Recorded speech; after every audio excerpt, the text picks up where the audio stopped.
Back door. No. As in like the actual back door, or your back door as in you're gonna bend over? Hello, and welcome to RIKU's Route in Heartstop Tour. This is a wholesome dating sim where you discover that the local adorable mascot bear that you're obsessed with has a very, very hot guy underneath the suit. Let's get started. What is your name? Minnie. What are your pronouns? She, her. God, the art is so cute. Man, I love this team's games a lot because we also play Knee Deep and the other one with the Yandere Fox spirit. And both occasions I adore the art direction. I feel like in particular with the Flaming Hot Lemons games, their art direction is really, really strong, along with just like the pure talent that they have with spinning the narrative together, and it makes their games always a massive treat to play. Alright, I sit down in the farthest corner of the train station where the tiled walls are a little too close, and the noise of the crowd pleasantly distant. It's already noon and I'm eating what I will loosely describe as breakfast. A cold egg salad sandwich from the convenience store downstairs, bought 4 hours late and 2 days past the concept of dignity. The bread is soggy, the lettuce is giving up, the egg tastes like depression. Aww, I chew slowly, contemplating the slow and delicious fall of my life into total chaos. So this is what being unemployed feels like. Still wearing the tacky suit I've worn to work too many times in a row, the collar's fraying, there's a faint stain on the sleeve that may or may not be soy sauce. My ID card still hangs on my neck like a cruel joke. It clacks gently against my chest when I sigh. I quit. Like actually quit. I can still hear it, my boss's smug voice, the casual cruelty in his tone, and the exact moment my final brain cell self-destructed. Flashback. 2 hours ago. And the happy Kuma bear mascot you like, it looks so deformed. Honestly, it's a wonder kids aren't scared of it. It's a wonder kids aren't scared of you. Now shut up. I'm quitting this job. End flashback. Dramatic? Yes. Justified? Also yes. You can insult my work ethic. You can underpay me. Well, hang on a second. You can even make me work weekends. Wait, hang on a second. But do not slander the pure, comforting joy of Comfort Kuma, a round pink miracle of marketing who got me through middle school, heartbreak, and chronic loneliness. I won't die on this hill. I take another angry bite of the sandwich, still seething in solidarity with the bear when I feel a soft tap on the back of my neck. Not the shoulder, not the arm, the neck. I flinch, nearly choke on a piece of egg and twist around. Oh, hello. Behind me stands a man. Tall, weirdly glowing in the harsh station lighting. He looks like a rich man trying to cosplay as a backpacker. There's an expensive-looking camera slung around his neck and a rolling suitcase by his side, barely touching the floor. He looks relieved to see me. I feel immediate danger. Sorry to bother you. Are you the tour guide? Silence. I blink. He smiles, all teeth and sincerity, like a golden retriever with a platinum Amex card. And my day is already ruined because my ID badge says City Promotions Guest Services, from a job I technically still have until they revoke the building pass. And because I'm very unemployed now. Are you a tour guide? No. You match the picture I found online, sort of. Maybe? Sorry, I'm really bad with faces. Yeah, not me. Oh, sorry, my mistake. You're so cute though. He gives me a sheepish bow and stumbles backwards, nearly knocking into a recycling bin. The bin wins. What an absolute boy failure. Have a good day. And then he's gone, just like my job, my last paycheck, and my sanity. I sigh, brushing crumbs off my blazer. I've been unemployed for 1 week and I'm already talking to strangers for entertainment. I should go to the cafe. There's no use of me being here anymore. I want to see hotter guys. The cafe's quiet today. The usual hum of chatter and background music is replaced with something softer, slower. The Comfort Kuma theme, but acoustic. Weirdly soothing. I stir my drink aimlessly, eyes fixed on the cartoonishly large paw print cookie on the plate in front of me. A shadow passes by the window. I look up and there he is. Comfort Kuma, so cute! In full suit, head and all, waving at passerbys like he's made of joy and foam. And then he spots me. He stops mid-wave, tilts his head in that exaggerated mascot way, and waddles up to the window. Slowly and carefully he taps the glass. I blink. He points at me, and then with both paws, he mimics chewing and holds up an invisible spoon, then gives a dramatic thumbs up. Oh, I know, right? Cookie's a little stale today. He nods and gently pats his own chest and gives me 2 thumbs up again. I wave at him, a little awkwardly. He gives one last enthusiastic nod before waddling off down the sidewalk again, arms swinging. Jun appears beside me like a tired ghost. Oh my god, Jun is hot AF. I'm just gonna move myself down here. Hi, how you doing? You come here often? Jun. You two bonding now? What? No, I mean, he's just out there doing his bear thing. He wipes down the counter, not looking at me. I look back at the window. Kuma's still outside, high-fiving a kid and tripping over a flower pot. The kid laughs. So does Kuma. And despite myself, I smile a little. He's stupidly cute. He's paid to be. I nudge the cookie closer to the edge of the plate. Still, he cheers me up. That's the job. But it feels like more than that. Because today, I felt like a deflated balloon in a room full of sharp objects. And somehow, a pink bear in the middle of the street made it a little easier to breathe. I pressed my fingers to the glass, watching him stumble after a flying balloon. Oh, it got late, and I decided to go home. My apartment is small, slightly cluttered, and smells faintly of instant noodles and old office supplies. God, the backgrounds are so nice. The backgrounds in Knee Deep were also absolutely gorgeous as well. I love the use of colors so much. The suit jacket I wore to my old job is draped over the back of a chair, still wrinkled from sitting on the train station bench too long. I kick off my shoes, toss my bag onto the couch, and collapse face first into a sea of slightly mismatched cushions. Oh, everything hurts. My legs, my back, my ego. I roll onto my side, grabbing my phone off the coffee table. I scroll through social media without seeing anything. I pause on a blurry photo of Comfort Kuma dancing at the cafe. I zoom in. It's me in the background, mid-bite, crumbs in the air. Perfect. I toss the phone aside. No! I feel like I have such an ugly eating face. So if anyone ever actually captured that, I'd be mortified. I got fake motivated by a mascot bear, and now my only hobby is aggressively bonding with a person in a pink suit. My stomach grumbles. I forgot to eat dinner. I shuffle into the kitchen. There's one sad cup noodle left in the cupboard. I boil water while staring at my fridge where an old magnet holds up a crayon drawing from my childhood. A smiling pink bear, big bow, and star eyes. Guess I'll go to the cafe again tomorrow. The bell over the door jingles again. Jun doesn't even glance up from behind the counter. Welcome back, career crisis. Man, you're not even gonna pretend I'm a new customer. You had the same. I quit my job over a cartoon bear vibe for 5 days. Not exactly subtle. It was a justified resignation. Sure it was. I slide into my regular seat and pull out a notebook. I haven't written in it for 3 years. I mostly doodle. A sad little bear, a sandwich, a speech bubble that says, "Send help." The door jingles again. Comfort Kuma waddles in. Not the cardboard cutout. The real one. Pink, fluffy, and smiling forever. He makes a beeline for me. Kuma stops beside my table and reaches into a bag slung across his fuzzy shoulder. He pulls out a handwritten card. On it, hang in there. You're doing your very best. Oh, that's so cute. I want to hug him. I blink up at him. Kuma nods solemnly, then pulls out a second card. Smile today. You deserve it. And a third. Life is rough, but you're tougher. Are you handing out motivational quotes now? Kuma gives a double thumbs up, then gently places a paw on my head and gives a reassuring pat. This is making me feel better. The absurdity of it all makes me laugh. A small, surprised noise I didn't expect from myself. Kuma starts doing a tiny dance. Awkward, choppy moves with stubby arms flying. People in the cafe clap. Someone takes a photo. Jun deadpans behind the counter. Congratulations, you bonded with a sentient marketing strategy. I like him. Jun raises a brow. You're aware he's a grown man in a costume, right? Yes? Before I can respond, I spot a familiar blonde head in the crowd. Isn't that the guy who somehow convinced himself I was a tour guide? I'm about to wonder how he's even survived this long when he promptly trips over absolutely nothing. Crash. The sound of a loud horn, screaming. Glass shatters outside. We all jump. Kuma spins towards the door. The music cuts out. That sounded like the parade. Kuma bursts into action, running for the entrance, but trips over a display. Oh, that little was so cute. His head hits the floor. His mascot head. It rolls. Literally rolls off.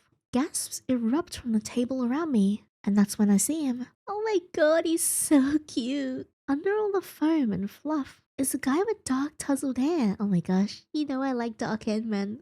Half a bear print hoodie clinging to his shoulder. And the most deadpan, I can't believe this is my life expression I've ever seen. He locks eyes with me, then straightens, picks up the bear head and sighs like he's aged 10 years in 5 seconds. Back door. No. As in like the actual back door, or your back door as in you're gonna bend over? Excuse me? There's a crowd outside with phones. One of them already saw me cry. Aww. I need like 5 minutes of invisibility in a paper bag to breathe into. No, he's so cute. Jun casually points to the storage room. The door's open. Good luck, Riku. This is usual? You think the bear just wanders off in the street? Riku clutches the bear head tighter. Aren't you a old customer? Please, help me. Oh no. no! He's such a cute little boy failure. He rushes towards the back, leaving a trail of fur and glitter. What should I do? Go with him. With a resigned sigh, I stand, push my chair back and follow the trail of stray pink fur. The storage room smells like coffee grounds and lemon cleaner. Riku's already wedged himself into a corner like some stacked boxes. The mascot head cradled in his lap like a wounded pet. He doesn't look up when I step inside. Riku drags a hand down his face. No, you look like you just lost custody of your bear persona. He lets out a strangled noise, half laugh, half despair, and props the bear head upright on the crate. You ever have one of those weeks where everything that could go wrong does? Kind of, yeah. That was kind of like 3 weeks ago. I'm pretty sure I'm on month 3 of that. His shoulders slump. Oh, great. So we're both disasters. Yeah, pretty much. We lapse into a weird heavy silence. Through the thin wall, I can hear the muffled commotion outside. People yelling about the parade accident. The cafe bell jingling over and over. I'm not usually like this. Like what? A grown man hiding behind boxes while reevaluating all my life choices. Honestly, you wear it well. He finally looks at me. His expression softens just a little. You were the one I saw through the window, weren't you? With the stale cookie. Yes, guilty. I was trying to cheer you up. And you were so cute for that. Hey, look, a couch. Wanna make out? You did. He blinks, as if that hadn't occurred to him. Really? Yeah, I don't know why. You're just stupidly cute. You... He shuts his mouth, flustered. His ears are turning red. Sorry, that came out weird. No, it's... He takes a deep breath, pressing a palm to his face. Ah, God. I need to get it together. Me too. Want some help escaping? Like... emotional escape? Or physical escape? Physical escape. Both? He hesitates and slowly he nods. There's a side door in the alley. If we're quick, I can make it out without being mobbed by children demanding hugs. Sounds like a plan. Riku sets the bear head back on his hands and pushes himself up. He's taller without all the fluff. He opens the door a crack and peeks out. The coast looks clear. Are you coming? In what way? His outfit is so cute. Yeah, let's go. We slip out the side door into the warm night air. The alley is blessedly empty except for a stray cat rummaging in the bin. Riku walks a few steps ahead. Thanks for not laughing or filming. You're welcome. Though I can't promise I won't laugh about it later. He huffs out a quiet laugh himself. The sun is bright, reminding me of how early it is. There. He stops beside a small hatchback with a faded bumper sticker that says, "Keep calm and bury on." So you're the person who's been cheering me up every day. Aww, look at him. He genuinely giggles, shining brightly. Off the clock. I'm just Riku. Riku, he looks over, searching my face for something. And you're... Oh, Yinny. Nice to officially meet you. Without all this. He gestures to the disassembled mascot parts he's holding. Nice to meet you too, without crumbs all over my face. Why'd you call me here? I kinda wanted to look cool in front of a little customer who is kinda really cute. Riku rubs the back of his neck, looking away like he regrets every word the second they leave his mouth. Repeat that? Ugh, forget I opened my mouth. But I don't want to. Yeah, you should open your mouth again. There's something about the way he stands there, still holding a piece of the bear head like a shield that makes my chest feel a little tighter. A little warmer. I'm holding my decapitated head. Isn't it a little odd? Silence stretches between us. Not uncomfortable, not empty, just quiet. Then, I decide I want to try the head on. Riku, he turns slightly. Could I try the head on? He stares at me like he thinks I'm joking. Then slowly, like he's caught between amusement and disbelief, he holds it out. If you want to experience what it's like to sweat out your soul in 30 seconds, be my guest. I take it from him carefully, fitting it over my head. Instant warmth, immediate claustrophobia. My voice echoes inside the foam like I'm shouting into a pillow. Oh my god. Yeah, welcome to my life. It must be so hard to be a mascot. I think I would like die and melt. And also, I don't really like tight spaces. From inside the suit, the world is muffled in pink. I stumble forward. I can't see anything. You're wearing it backwards. He gently turns it for me, adjusting the head with expert ease. His hands brush my shoulders and even through the suit. The touch sends a jolt up my spine. When I finally manage to lift the head off, my hair is a mess and my face is proudly tomato red. Riku looks oddly proud. Not bad. You've got natural mascot energy. Is that supposed to be a compliment? Should I be insulted? He shrugs. It's a compliment. Weirdly, being a mascot kinda suits you. We both pause at that. Thanks for following me, by the way. You're welcome. I don't usually do this. Do what? Open up, joke around, get unmasked. Literally. Yeah, well, I think we both had weird weeks. Another pause. Then he says it softly, almost like he doesn't mean it for me to hear. I'm glad you saw me. My breath catches. I don't know what to say to that. Not really. So I just smile. And maybe for the first time in a long time, I feel like smiling isn't a lie. The cat meows in the distance, startling us both. I should go. Yeah, me too. I felt as if the thunder had struck me when I realized that I was planning to spend the whole day cooped up in the cafe and ranting to the Comfort Kuma mascot. But he's now Riku. Now I won't remember the pink bear or the cheerful performer, just him. Jun raises a brow when I push open the door again, bell jingling like I've committed a crime. Twice in one day, should I be concerned? I didn't want to talk to myself in my apartment. So you came here to talk to the bear you now know as a human disaster man. It was either that or trauma bond about my rice cooker. Jun slides an espresso towards me. On the house, you look like someone who just got emotionally blindsided by a mascot. I slump into the chair. He said he was glad I saw him. Like, really saw him. It's usually how eyes work. I throw a napkin at him. He dodges it effortlessly. Jun doesn't ask more. He just goes back to rearranging napkin holders, pretending not to listen. I sip my drink slowly, trying not to look at the empty sidewalk outside. A kid presses their face to the window, eyes wide. The mum drags them away before they can smear the glass with excitement. Still no Kuma, still no Riku. Why was I waiting for him for so long? I miss him. Jingle. The door swings open and there he is. Not in the suit, not in costume. Just Riku, hoodie, mask pulled down, eyes a little tired, aka my favorite thing, hair a little messy. In his hands, a paper bag with a small, slightly squished cake box inside. He walks past the counter like a ghost, trying not to be seen. You forgot something. Left the emergency confetti jar. Not again. Riku stops short when he sees me, his eyes widen like he didn't expect me to still be here. Hi, he hesitates.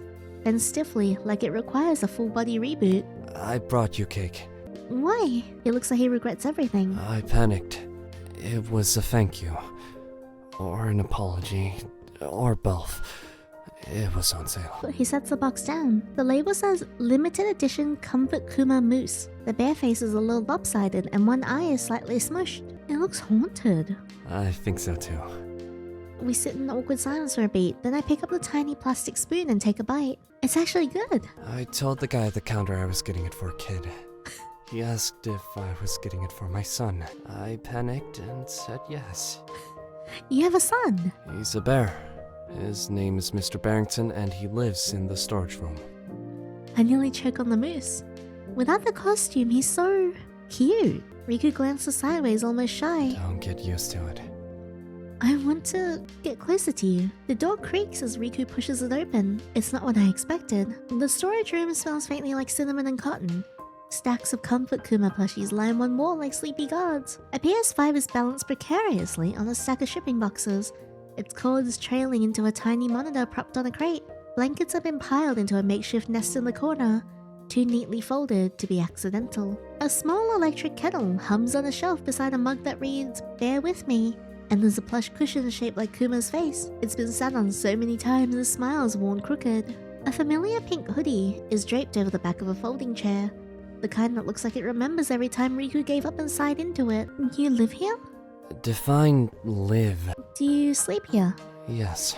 He moves past me to a plastic container and lifts the lid. Inside, the Comfort Kuma suit. It's worse for wear, a tan near the shoulder, one ear half detached, glitter embedded in the fabric like battle scars. It's supposed to be pristine, but the parade's in 2 days and the repair guy ghosted me. Again. He says it lightly, but there's a little crease between his brows, the kind of stress you only notice if you're really looking. Can't you fix it? I could, if I had the sleep, time, and the will to live. He glances at me. Or help. The air feels charged now, warmer, like the flickering lights are watching us with bated breath. He turns back towards the Kuma suit. I step closer. Too close, maybe. I want to help him, not like there's anything better to do. And also, maybe I like watching him short circuit. Let's tailor you. I clap my hands together, mock serious. What do I measure first? Hands. Gonna know if they're callous from heroic sewing or soft like overcooked noodles. He looks at me in complete disbelief. You did not just say that. You bet your butt I did. I gently take his hand before he can hide it. It's warm. His fingers twitch. I use fabric softener. You'd make an excellent Kuma husband. You're banned from speaking. He turns abruptly, shoulders hunched, face a little too red to be casual. I changed my mind. You're not allowed to help. You're a menace. A tailoring menace. Aww, you love it. I'm going to go drown in glitter. Need help with that too? You're worse than the parade children. He tries to storm off with dignity and trips over a plushie instead. Riku's still red, but he's pretending he's not, which somehow makes it worse, or better. He clears his throat, bending over the half-mangled Kuma suit. A thread dangles from one ear, a paw's stuffing is peeking out like he's trying to escape the situation. This was the backup. I didn't even bring the main costume today. Thought I could get away with it. He picks up a bent zipper with a look of deep betrayal. You're saying this guy has a twin? Evil twin. This one's cursed. I think a child bit it once. He pauses. Or maybe I did. It was a long week. I laugh and he glances over, that quiet, fleeting look like he's memorizing the sound. He picks up a pair of scissors and thread and sets them down in front of me. You really want to help? Yeah, I do. I sit across from him on the little couch in the back, knees nearly touching. Touch him. The smell of fabric glue and sweet tea lingers in the air. Outside, the cafe hums faintly with life, but here, it's just me and the bear who saved me in both different ways. Riku patches the paw while I try not to stab myself while threading a needle. How did you even learn to sew? YouTube, forums, loneliness. A beat. Oh, he's so cute. Oh, I love his design. The art is so pretty. I started when I was 13.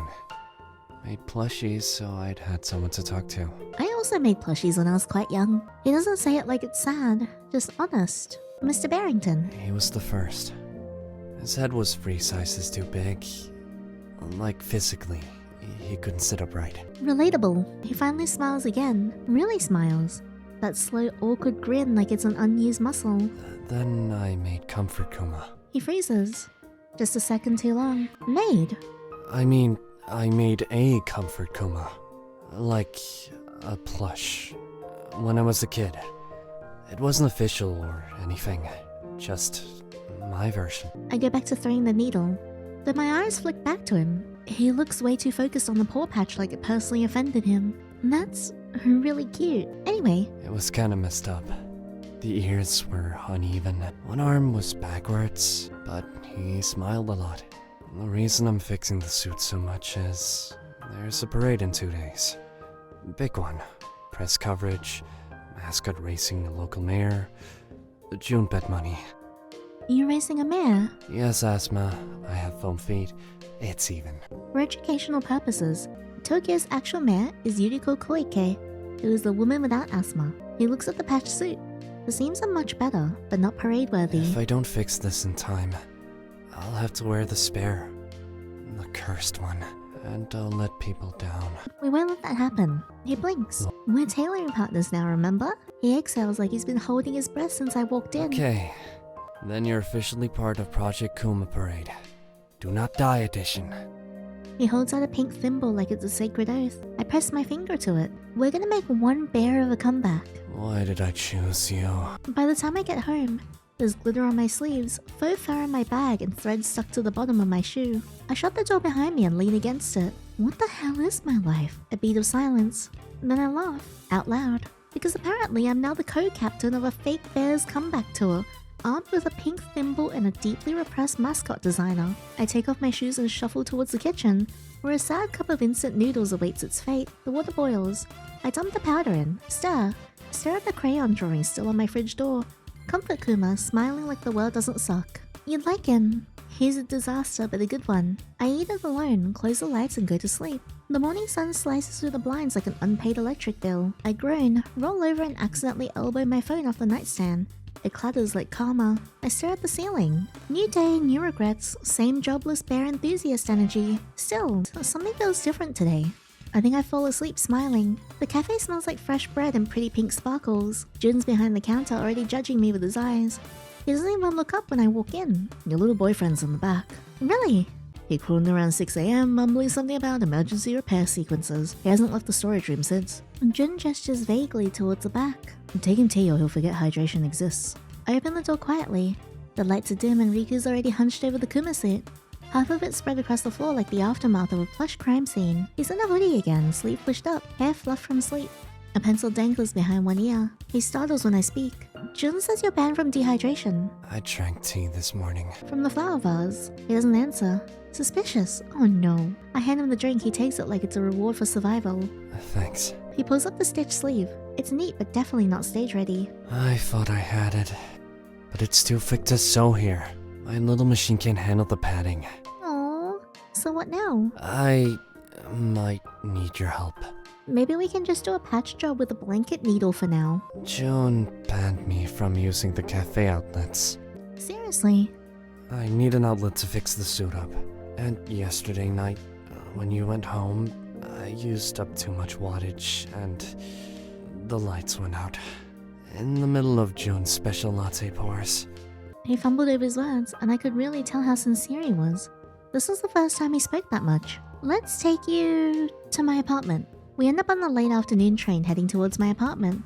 The car is mostly empty, just a salaryman snoring against the window and a kid chewing very pointedly on a rubber giraffe. Riku clutches the mascot arm like it's going to bolt. You look nervous. I'm going to a stranger's house with a practically dismembered bear. There's no normal way to feel about that. Aww. Riku exhales through his nose, almost a laugh.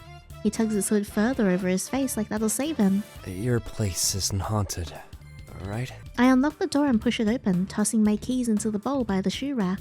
Home sweet shoebox. Riku steps inside slowly, eyes scanning the space, then he stops and blinks. There are Comfort Kuma plushies on the bed, a Comfort Kuma flower pot holding flowers, a rug underneath with Comfort Kuma's dumb little embroidered face, a light bulb, a sticker on the fridge, a pink bean-shaped cushion, and he squints a miniature frame print of Comfort Kuma drinking tea. He turns to me slowly. Did I just walk into a fan shrine?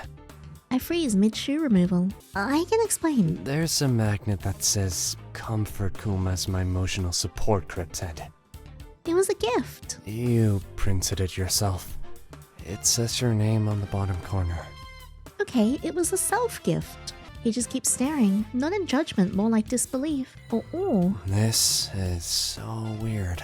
Haha, you live in a storage room with a bear named Mr. Barrington. Yeah, but you give weekly monologues to a faux mascot like it's your therapist. Okay, that's fair. You told me about your old boss, the one who ate pudding with his hands. What? I could hear a hint of fondness in his voice. Oh my god, I did. And your failed poetry blog, and how your 5th grade crush rejected you with a sticker chart. Stop. I could probably write your memoir at this point.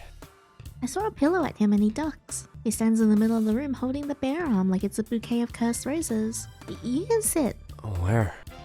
Literally anywhere. It's not a museum, the couch won't bite. He sits. The couch groans a little. Riku flinches like it personally insulted him. You okay? I think your couch just, judged me. You get used to it. I bring over a small sewing kit and a drink, setting them on the coffee table between us. He watches me kneel down and starts prepping thread. You don't have to do this, you know. I know, I'm just that selfless. You're weird. Only for you. Riku's ears turn pink. He tries to hide it by adjusting his sleeve, but I see it and I grin. Yeah, you don't know what else I'll do only for you, bend over. Are you blushing? No, it's just hot in here. Well, if it's hot in here, you can take your clothes off. Sure, let me just... I reach forward to grab the bear's arm and accidentally brush his fingers. Riku jolts like I tasered him. Hey! I'll finish stitching the shoulder. You don't have to help with this part. You're right, I don't. I stay exactly where I am, leaning my chin onto my palm as I watch him thread the needle. His fingers are steady and precise, probably sewed half the merch by hand. You're staring. You're cute. He goes red again and ignores me. Ooh! Hey, do the voice. What voice? You know the voice, the Comfort Kuma voice, the very nice to meet you one. He goes absolutely still. No. Why not? Because I'm in jeans and a hoodie. Not the time. But I need emotional support. What if I'm sad? Then I will text you an inspirational quote. Riku. Don't make me. I absolutely will. Please, please, please. Oh, you're evil. No, I'm just lonely and unemployed and being held hostage by my own merch addiction. Help me cope. He groans softly and hides his face in the half-stitched sleeve. I hear a muffled, Very nice to meet you. louder, with feeling. Very nice to meet you. He immediately buries his face into the fabric pile. If you ever tell anyone about this, I'm revoking your plush privileges. That implies I even had them to begin with. You own 6 different versions of me in hat form. Sounds like an obsession. I'm starting to think you're the weirdo. Not me. The sewing's mostly done. The bearsuit lies draped across the back of the chair, stitched and safe. Riku sits cross-legged on the floor, sipping the tea I made earlier. This time, not from a flower vase. I'm really scared about this whole thing. It'll be over soon. The lights are dim. It's quiet now. Only the faint buzz of the fridge and the hum of the city outside my window. I glance at him and he's looking at one of my shelves. What? You have the limited edition Winter Comfort Kuma with the earmuffs. I do. I'm kinda insane about Comfort Kuma. Of course I do. He sits next to tax season Kuma. Riku's lips twitch, but then his gaze lingers. You really like him. He got me through some weird times. Those dumb quake cards, they actually helped. A pause. Why? Riku's voice is soft and careful. Just wondering what it's like. Seeing something and not knowing where it came from. You mean like Comfort Kuma? Yeah, Another beat. He fiddles with the edge of his sleeve. Then, was me. what? I made him. I blink. The designs, the backstory, the idea. I pitched it years ago. June's brother said, sure, whatever. And somehow it worked. People actually liked it. And you don't have the rights to it to get more money from it? You're Comfort Kuma's dad. Please never say it like that again. Why didn't you tell me? He hesitates, then with a quiet exhale. It's stupid, but Kuma was always the one who could say what I couldn't. People don't really listen to me, but they'd listen to him, so I stayed inside the suit. Aww. A pause. It was easier that way. You made something that helps people. That helped me. Riku looks down at his tea. His voice barely a whisper now. I just wanted people to feel a little less alone. Oh, he's so sweet. A soft silence settles between you. And maybe, just maybe, the version of him without the suit isn't so different after all. Quiet and kind are just as good as hugging sadness out of people. I'll hug something else out of him. You do that already. You do that, even without the fluff. His eyes flick up to meet yours. Surprised, touched. Just a little pink at the ears again.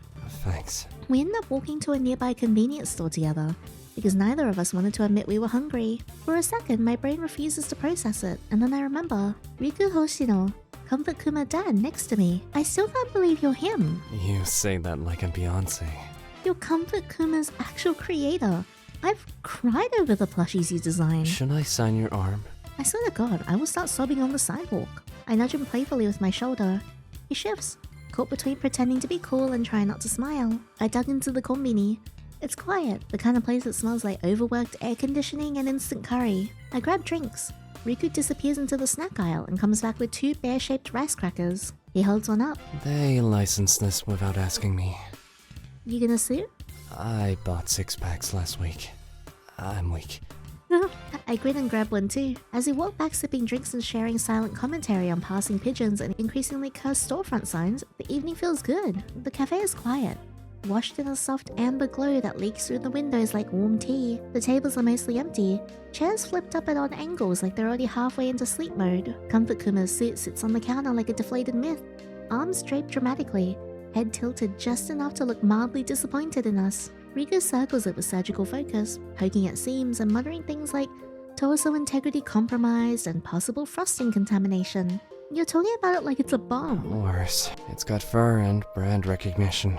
I want to know some things. Riku's publicity as Comfort Kuma's creator. How are you not, famous right now for creating Comfort Kuma? Would you get photocards of me like a K-pop idol if I were to be famous? Yes, you're very pretty. Just kidding. Kuma isn't about me.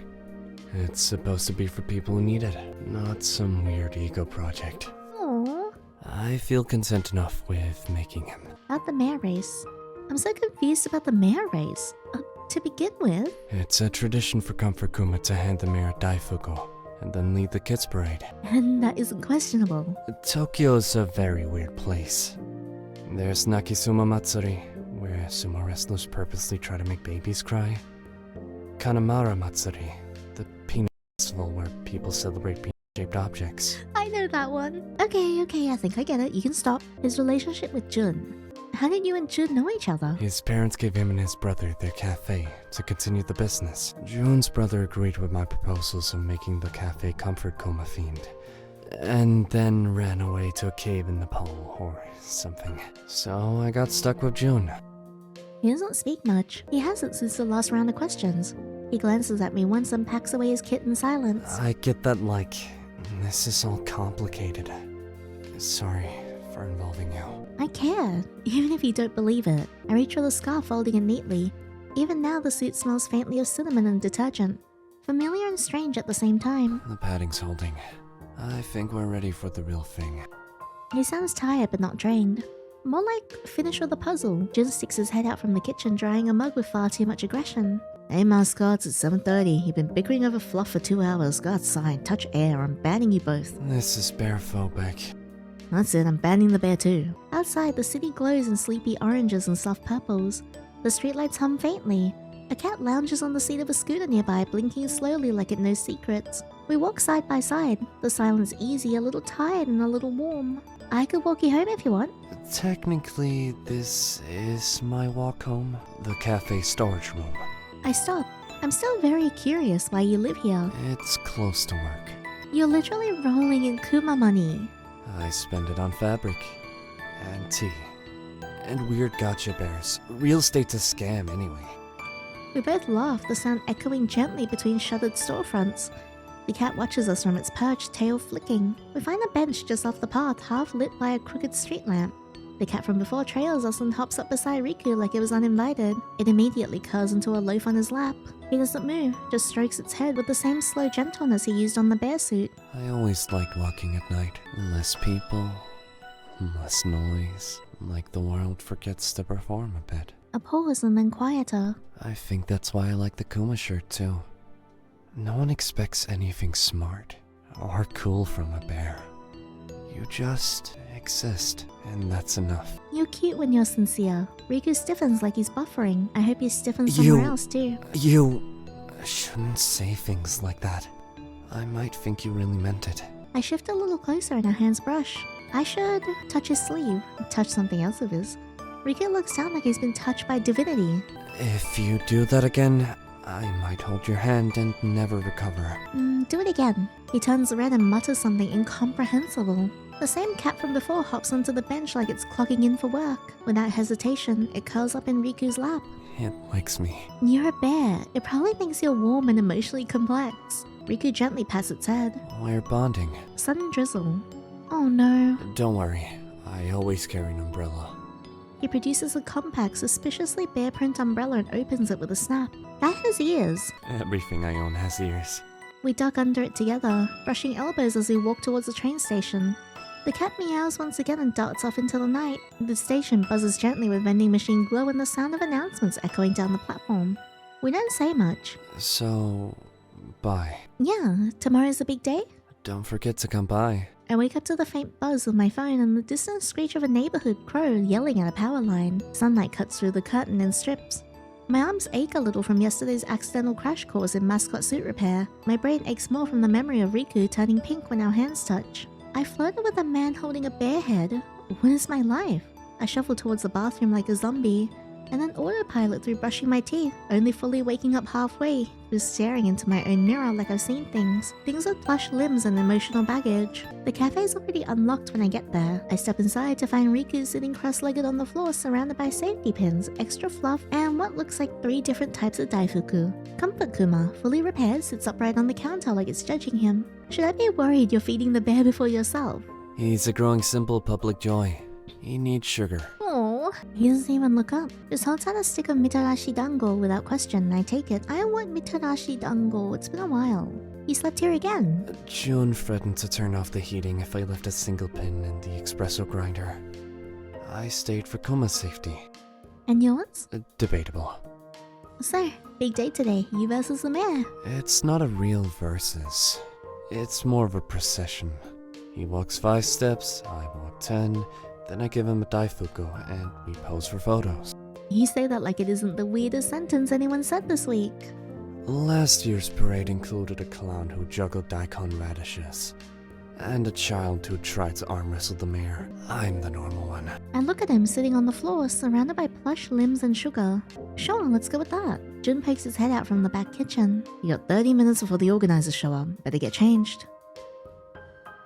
He stands slowly, brushes lint off his hoodie and reaches for the bear suit. It almost feels reverent, like putting on armor. The good kind. Fluffy pastel armor with a star-eyed expression. He pauses halfway into the suit and glances at me. Obviously, who else is gonna make sarcastic comments and hand you daifuku mid-stride? Hey, Yeah? thanks. For yesterday. And today. And just existing, I guess. Are you getting sentimental because the suit's halfway on? No, I'm sentimental because you keep saying nice things when I least expect it. He looks away, cheeks tinting just a little. I should stop doing that, huh? Don't. Please don't. He's so cute. Put the bear head on, or I'm leading the parade myself. Okay, Boss Bear. He snaps the head into place. Showtime? Let's go win Tokyo's heart. The streets are alive. Streamers hang from lampposts like festive laundry. Kids wave cardboard cutouts of Comfort Kuma, and someone's blasting a techno remix of Kuma theme from a speaker that definitely shouldn't be that loud. I stand on the sidewalk clutching a little paper fan someone handed me. It says Go Kuma in glitter pen. He appears. Comfort Kuma. Full suit, perfect posture, waddling slightly like the Prince of Pastel Foam. Riku moves with surprising grace, arms wide, waving like a benevolent plush overlord. The kids scream like he's a pop idol, and a toddler throws him a flower. This is unreasonably powerful for a bear with a soft tummy. The mayor, a stiff man with a sash that says, Civic Glory as Friendship, approaches with his entourage. Riku steps in front of him and performs the ancient sacred ritual, handing him a daifuku. The mayor bows. Kuma bows. The crowd cheers like they've just witnessed world peace. Then Riku does a spin. Not a graceful one. More like a slow, careful turn because the suit doesn't allow full range rotation. But the kids go wild anyway. Someone throws confetti. A grandma shouts, I love you, Kuma. I think he just became legally in charge of a city. He waddles past where I'm standing. Our eyes meet. Well, eye holes meet. I see the faintest glimmer beneath the foam. And then he stumbles. Not a full trip, just a very controlled wobble as someone bumps into him from the side. He adjusts, recovers, and throws both paws up in a triumphant, I meant to do that pose. The crowd roars. Jun, standing behind me in a staff but unwilling hoodie, mutters, This is a cult. You're all in the bear cult. The parade noises fade behind us, muffled by the narrow buildings and flickering signs of nearby alleys. A soft breeze dances between vending machines and stacks of recycling bins. A cat watches us from a rooftop, perfectly unimpressed. Riku pulls me gently into the shadowed corner between the cafe and the neighboring shop. I need a second. Mascot cooldown break? More like a full system reboot. He turns his back to me, tugging at the Velcro seams and hidden clasps. The fluffy pink bulk slumping a little with each unfastened piece. His shoulders rise and fall with a deep breath. With practiced movements, he peels the suit off like a second skin, revealing a slightly sweat-damp but still cozy casual outfit underneath. A faded pink bear print tee with a brown sweater draped over. His hair is mussed. His face is flushed from heat, not embarrassment this time. He exhales, free. You survived. Barely. It's worse than cardio. Then without warning, he turns to me, holding the oversized Comfort Kuma head in both hands. Hey, hold still. What? He gently lowers the head onto me. The inside is warm, smells faintly of cinnamon, detergent, and him. Everything goes soft and pink around the edges. Riku, I can't see anything. That's the point. He steps closer. What are you doing? I can't see, but I can feel it. The air shifts, close and careful. A heartbeat's distance. Are we gonna smooch? Yay! A soft kiss lands against the plush muzzle of the bear head, right where the mouth would be, light and deliberate. Did you just kiss the bear? I kissed the person inside the bear.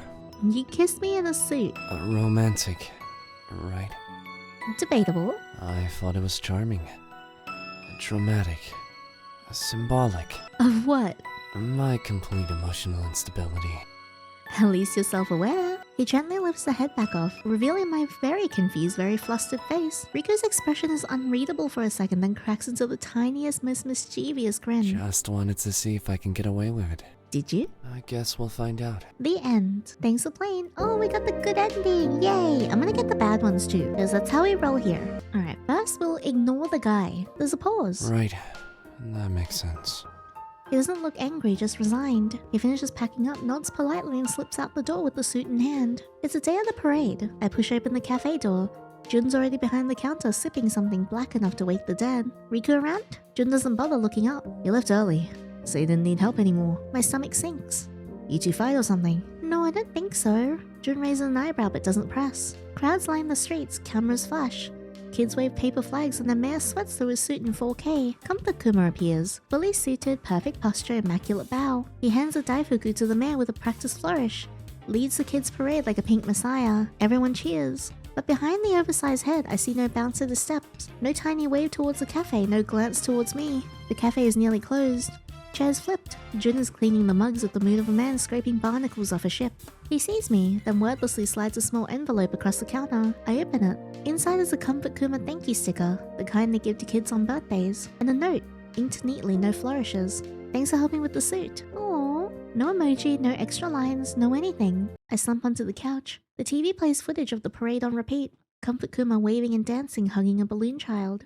Muted cheers. The thank you sticker lies on the coffee table next to my cold drink and a crayon drawing from the childhood. Comfort Kuma with wobbly arms and starry eyes. Yeah, me too, Kuma. The end. Oh, that was kind of sad. I always felt bad doing like the mean stuff. Alright, this time we'll pick you don't have to get out there. What if you just don't go? Riku blinks at me from behind the disassembled Kuma suit like I just handed him a golden excuse. You're serious? I mean, it's not illegal to not go to a parade, right? He stares at the bear's empty head and slowly lies back on the crate like he's made the most important decision of his life. I'll just live in the storage room now. With the syrup bottles. They understand me. Time passes. Sort of. Kind of. Not really. Jun eventually stops yelling, probably because he realized Riku actually meant it. The storage room transforms. A blanket nest in the corner, string lights, a dedicated hot cocoa shelf, and a do not enter unless you bring snack sign pinned to the wall with a toothpick and emotional damage. Kuma's head perches on a plush throne made of cardboard and regret. Sometimes I visit. Riku greets me like a cryptid emerging from plushy fog. We share hot cocoa, vague life updates, and discuss Mr. Barrington's political stance on fruit snacks. Outside, the cafe keeps running. Comfort Kuma becomes something of an urban legend. Oh no! Kids swear that if you knock on the flower shelf 3 times, the Bear King appears. Riku's fine with that. Fame is overrated. Forts are better. You're drinking soup from a measuring cup. It has ounces on the side. Precision is power. You never made it to the parade, but you made cocoa. Built a kingdom, and the Bear King lives forever. The end. That one was upsetting too, because I feel like it's important to encourage Riku to go through with the parade so he can come out of his shell. Alright, so I did also go through the walkthrough and do the third bad ending. It was the same as the first one, so that's why I didn't include it in this, because yeah, I didn't see any differences in the dialogue. But anyway, thank you so much for joining me on Heartstop Tour. I hope you guys liked this as much as I did. This was really cute and sweet. I feel like it's always really nice whenever we get to play something that's like cute and adorable, and then the next game we play is usually like a dark romance or yandere one. I feel like it's nice to have some variants. I just appreciate that you guys stick around for all of the videos and comment and hang out with me as always. It's really, really lovely. Riku is definitely my type. The blonde guy is cute as well, but you know me and my love for quiet, dark-haired people. So I was really happy to see that his route had updated. The voice acting was a really nice touch. It's not often that we get games that are like voice acted for us to enjoy, so it was really, really nice to see. But thank you so much for being here. If you guys like this video, please leave a thumbs up and subscribe so you don't miss out on the next one. And also if you want extra content from me, such as exclusive playthroughs and uncut reactions to spicy scenes, and also spicy art that I draw, feel free to check out my Patreon. Link is in the description box below. But thank you so much as always, and until next time, take care.